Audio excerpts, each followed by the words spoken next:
అందరికీ నమస్కారం. శ్రీకృష్ణ తత్వము, లీలలు, పరమార్థంలో రాసలీలల గురించి తెలుసుకుంటున్నాం. ఆ విధంగా కృష్ణ విరహము చేత విలపిస్తూ, దుఃఖిస్తూ, ప్రియదర్శన లాలసలై బాధపడుతున్న గోపికా సమూహం మధ్య శ్రీకృష్ణుడు తిరిగి ప్రత్యక్షమయ్యాడు.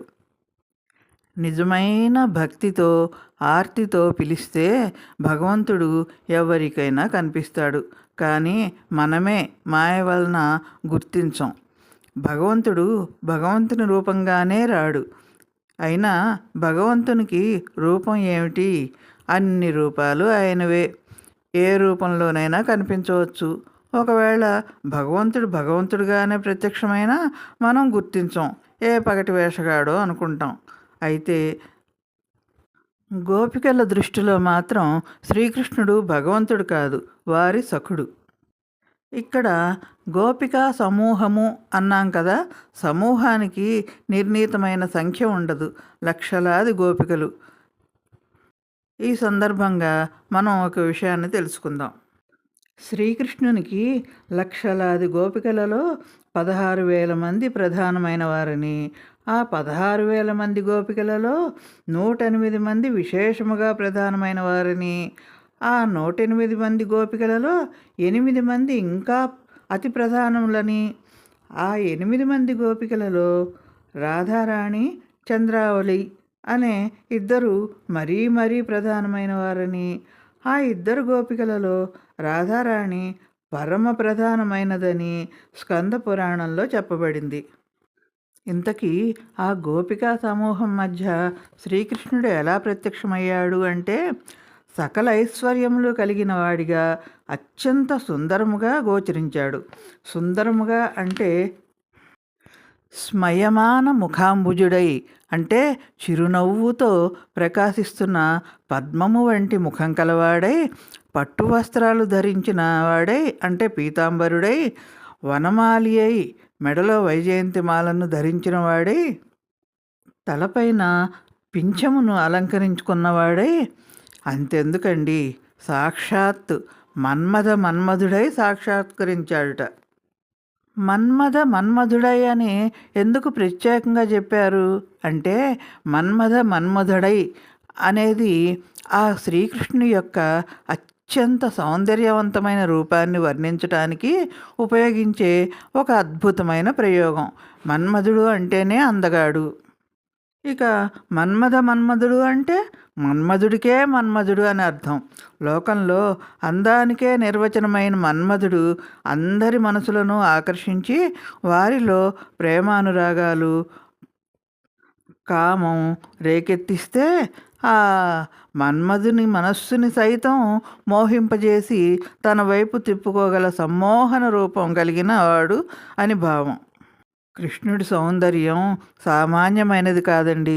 కృష్ణుడిది అతీతమైన దైవిక అనంత సౌందర్యం. ఆయన రూపం వేణుగాను భౌతిక లోకాన్నే కాదు, సాక్షాత్తు మన్మధుణ్ణే పరవశింపజేస్తాయి. ఒక్క ముక్కలో చెప్పాలంటే, అందాల రాకుమారుడైన మన్మధుని కంటే 1,000,000 రెట్లు, 1,000,000 రెట్లంటే మనం ఇంకా తక్కువనే అనుకోవాలి. అసలు ఎన్ని రెట్లో చెప్పలేనంత అందమైన వాడు అని అర్థం. ఆ విధంగా తమకు అత్యంత ప్రియమైన వాడు, మన్మధుడైన వాడు అయిన శ్రీకృష్ణుడు తమకు మళ్ళీ కనపడతాడో లేదో అనే సందేహంలో ఉండగా, ఒక్కసారిగా తమ కనుల ఎదుట నిలిచేసరికి తాము చూస్తున్నది నిజమా కాదా అనే ఆలోచన వచ్చినప్పటికీ అది నిజమే అని తెలిసి గోపికల ముఖములు చెప్పలేనంత సంతోషంతో ఉత్ఫుల్లమైనాయి, అంటే వికసించాయి. వారి కనులలో ఆనందం తొణికిసలాడుతోంది. మూర్ఛపోయిన శరీరాలలో ప్రాణములు వస్తే కదలిక ఎట్లా ఉంటుందో ఆ విధంగా కదలిక వచ్చినట్లుగా వారంతా కృష్ణుని చుట్టూ చేరారు. ఒక గోపిక అయితే కృష్ణుని యొక్క 2 చేతులు పట్టుకున్నది. మరొక గోపిక చందనాలంకృతమైన అతని బాహువులను తన భుజాల మీద ఉంచుకున్నది. ఒక నెలతైతే అతని తాంబూల చర్వణాన్ని గ్రహించింది. దోచులు బట్టి ఆ తాంబూలాన్ని, నోట్లో ఉన్న తాంబూలాన్ని తీసుకొని తన నోట్లో పెట్టుకుంది. ఒక గోపిక కనుబొమ్మలు ముడివేసి ప్రణయ కోపంతో విహ్వలయ్యి పెదవులు కొరుకుతూ దండించేదాని వలె చూస్తోంది. మరి ఒక కాంత హరిముఖ కమలము చూచుచూ రెప్ప వాల్చకుండా నిశ్చలి ఉండిపోయిందిట. అంటే యోగులు త్రాటక మార్గమున ఏ సాధన చేస్తారో అది సాధన లేకుండానే సిద్ధించిందన్నమాట ఆ గోపికకి. త్రాటక మార్గం అంటే కనురెప్ప వేయకుండా యోగులు ఏకాగ్రత కోసం నిరంతరం ఒకే దిశగా, అంటే ఒక బిందువును కావచ్చు, ఒక వ్యక్తి వైపు కావచ్చు, ఒక వస్తువు వైపు కావచ్చు, కన్నార్పకుండా అదే పనిగా చూస్తూ చేసే ఒక ప్రక్రియ. అది ఎంతో సాధనతో కానీ సాధ్యం కాదు. అటువంటి ప్రక్రియ ఆ గోపికకు ఏ సాధన లేకుండానే లభించింది. ఇక మరొక లతాంగి అయితే కృష్ణుని రూపమును బాగా కన్నులు తెరిచి చూచి చూపులనే తీగలతో కట్టి తన హృదయంలో పెట్టుకొని అతడింకా తన హృదయం నుంచి బయటికి పోకుండా కళ్ళు మూసుకున్నదిట. అంతకంటే యోగసిద్ధి ఇంకేమైనా ఉంటుందే? చూడండి, మనలో చాలామంది చేసే తప్పు ఇదే.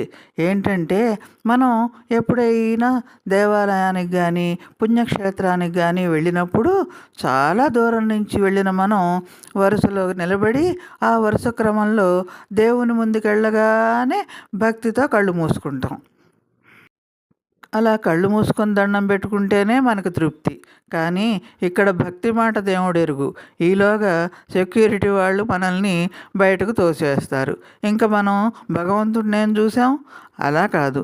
భగవంతుని ఎదుటికి వెళ్ళగానే కళ్ళారా స్వామి రూపాన్ని పాదాల నుంచి శిరస్సు దాకా తనివి తీరా చూడాలి.